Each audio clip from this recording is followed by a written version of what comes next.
Hello everyone. So అందరికీ upma prepare చేయడం వచ్చు. అలా అని ఎలా పడితే అలా చేస్తే ఉప్మా టేస్ట్ అనేది రాదనమాట. సో దానికి చిన్న చిన్న టిప్స్ ఫాలో అవుతే ఉప్మా టేస్ట్ అనేది చాలా బాగా వస్తుంది. అండ్ మీకు నచ్చినట్టయితే ఈ వీడియోని లైక్ చేయండి, షేర్ చేయండి, సబ్స్క్రైబ్ చేసుకోండి. And thank you for watching. And ఇక్కడ నేను వచ్చేసి ఒక పావు కేజీ రవ్వ అయితే తీసుకొని దాన్ని మంచిగా ఈ విధంగా వేయించుకుంటున్నాను. ఉప్మా రవ్వ అనేది కొంచెం మంచిగా కలర్ చేంజ్ అయ్యేంత వరకు వేయించుకున్న తర్వాత ఇందులో మనము జీలకర్ర వేసుకొని వేయించుకోవాలన్నమాట. కొద్దిగా వేగిన తర్వాత అందులోనే జీలకర్ర వేసి వేయించుకోవాలి. సో ఈ విధంగా వేయించుకుంటే మంచి టేస్ట్ అయితే వస్తుంది ఉప్మాకి. సో వేయించుకున్న తర్వాత రవ్వని పక్కన పెట్టేసుకొని కడాయిలో ఆయిల్ వేసుకొని ఆవాలు అయితే వేసుకోవాలి.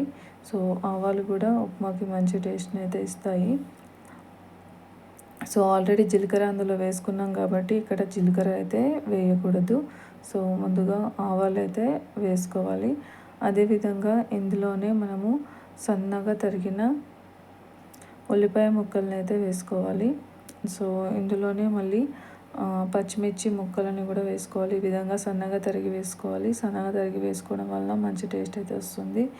అదేవిధంగా 2 క్యారెట్ ముక్కలు అయితే చిన్నగా తరిగి అయితే వేసుకోవాలి. సో 2 రెమ్మలు కరివేపాకు, కొద్దిగా పల్లీలు అయితే వేసుకోవాలి. అదేవిధంగా మినపప్పు అయితే వేసుకోవాలి. ఇవన్నీ వేసుకున్న తర్వాత మంచిగా ఫ్రై చేసుకోవాలి. సో ఈ వేసుకున్న వెజిటేబుల్స్ అన్నిటినీ మంచిగా కొంచెం కలర్ చేంజ్ అయ్యేంత వరకు అయితే మనమైతే ఫ్రై చేస్తూ ఉండాలి. సో మాడిపోయే ఛాన్స్ ఎక్కువగా ఉంటుంది కాబట్టి సిమ్లోనే ఈ ప్రాసెస్ అంతా చేసుకోవాలి. సో ఇందులోనే కొద్దిగా అల్లం వెల్లుల్లి పేస్ట్ ఫ్రెష్ది అయితే వేసుకోవాలి. సో ఫ్రెష్ది వేసుకోవడం వలన మంచి టేస్ట్ అయితే వస్తుందన్నమాట.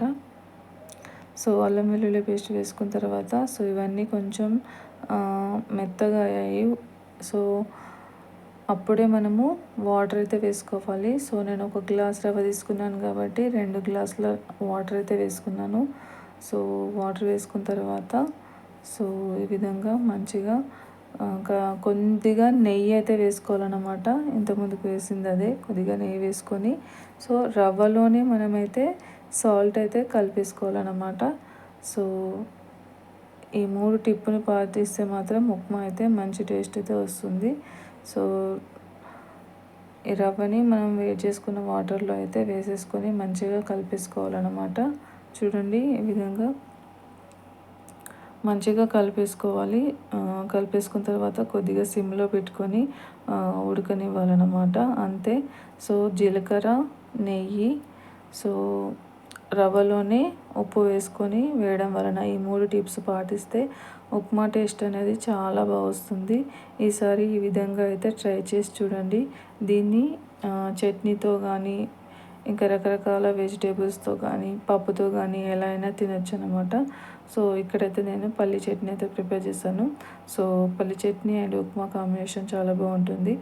ఒకవేళ ఈ వీడియో నచ్చితే లైక్ చేయండి, షేర్ చేయండి, సబ్స్క్రైబ్